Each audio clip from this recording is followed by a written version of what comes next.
They say cursed dolls don't blink. They just wait for the right soul to play with. Our story begins in the early fall of 1979, in the forgotten town of Blackridge Hollow, nestled deep within the Appalachian Mountains. Mist lingered over the ground like a thin layer of ash, and the wind never quite sounded right, like it was always dragging something behind it. In the heart of this forgotten place stood an old wooden house, once vibrant, but now decaying under years of rot and silence.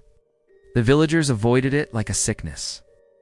They called it the Dollmaker's house, and the name alone was enough to make children cry and priests cross themselves. Inside, it lived a girl named Eleanor Whitmore. She was 10 years old, and she had been dead for 47 years. Eleanor was the daughter of Jonas Whitmore, a master dollmaker renowned across the eastern seaboard for crafting lifelike porcelain dolls. Some said his dolls blinked. But everyone agreed on one thing: he stopped making them the day his wife died, giving birth to Eleanor. Instead, Jonas began crafting dolls just for her. Hundreds of them. Each one had her eyes. The house filled with them, lining the staircases, peeking from the rafters, sitting at dinner like a ghostly family. The neighbors stopped visiting. The postman refused to deliver mail after sundown.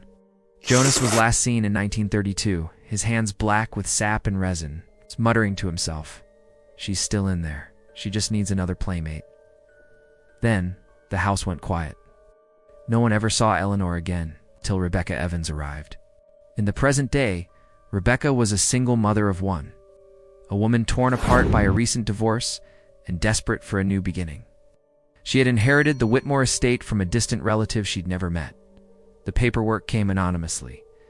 No return address, just a key and a note. She's waiting. Rebecca didn't believe in ghosts. She believed in getting away from her ex-husband, giving her daughter Maya, age 8, a fresh start. Maya was delicate, shy, the kind of child who talked to her stuffed animals more than people, perfect for the house. From the moment they stepped inside, the air felt ... wrong. Thick, damp, like breathing through wet fabric. The scent of wood rot and rosewater drifted together, confusing, sickly combination. But Maya loved it. She ran through the dusty halls like she already knew the way. Her eyes lit up when she saw the first doll, an ivory-skinned girl with deep green eyes, perched on a velvet chair in the parlor. "She's pretty," Maya whispered. That night, Maya asked to sleep with the doll in her bed. Rebecca hesitated. Something about it felt off, but Maya insisted, calling her Ellie. "She's lonely. She wants me to stay." The first night, Rebecca heard Maya talking in her room long past midnight. Laughter, whispered secrets. By the second night, the doll had moved. Rebecca was sure of it. It now sat facing the window, hands in its lap. She asked Maya, but the child only smiled. "Ellie likes the moonlight.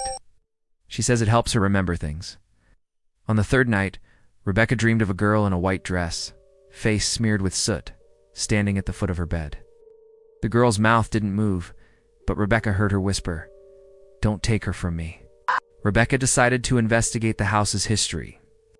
At the local library, she found a single, dusty file. Whitmore closed. Inside were brittle photographs, Jonas holding a doll that looked exactly like Eleanor. His real daughter beside him, barely distinguishable from her porcelain twin. One page chilled her to the bone. Incident report. October 12, 1932, child presumed dead. Last seen with her father in the attic. Numerous dolls recovered. All eyes removed. The father claimed his daughter's soul was trapped in the kill. Home deemed uninhabitable. Rebecca dropped the file. The photo on the last page showed Eleanor wide, lifeless eyes, holding a doll. That doll had her own face. Back at the house, Maya had stopped eating. She sat for hours with Ellie, whispering, brushing her hair, even mimicking her posture, arms stiff, head tilted. Rebecca tried taking the doll away. The moment she touched it, Maya screamed like something ancient had broken inside her.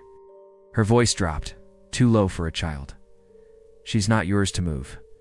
Rebecca stumbled back, horrified. Maya didn't blink. The doll remained cradled in her arms, smiling. That night, the house made noise. Not the creaks of an old structure, these were footsteps, small, deliberate. Click, click, like porcelain on wood. Rebecca began hearing music at night, a lullaby playing from nowhere. The dolls there were more now, far more than when they arrived, turned subtly each day. Watching, listening, Maya grew colder, her skin paled. She stopped answering to her name. One morning, Rebecca found her in the attic, sitting in a circle of dolls. They'd placed her in a wooden rocking chair. Ellie sat in her lap. "I'm not Maya anymore," the child said softly. "I'm Eleanor. She'll let me in." Rebecca screamed and yanked her away, knocking over dolls. One shattered. It was filled with teeth, tiny, human teeth rattled out onto the floor like pebbles. She tried to flee the house. The front door was gone, not locked, gone, as if it had never existed. Windows showed nothing but black fog. The phones were dead. The dolls moved openly, now shuffling across floors when her back was turned, reappearing in rooms she'd sealed off. One even whispered her name, Rebecca. Yeah. She burned the first doll. But it didn't scream, it laughed. The climax came 3 nights later. Rebecca found Maya sitting in the basement, in front of an old porcelain kiln. The walls were lined with hanging dolls, some headless, some melted, some still wet with glaze. One had her own eyes. The kiln was hot, glowing. "We're making me again," Maya whispered, voice not hers. "Ellie needs a body that lasts. Mine's fading. But yours is strong." The dolls began to move, crawling, clawing, their faces cracking open like dry eggshells, revealing raw black eyes beneath. Rebecca paused, grabbed Maya and ran. Fire at her heels, the house screaming in voices no human could ever produce. She burst through the front door that had somehow reappeared. The house burned for 6 hours. Firefighters found no bodies, no dolls, no traces of a kill, just a single doll, unscathed, lying in the ashes. It had green eyes, and it smiled. 6 months later, a woman named Angela Monroe bought a porcelain doll at a thrift store 2 towns away. She brought it home to her daughter. They named her Ellie, and that night, the little girl whispered, "She talks to me when you're asleep.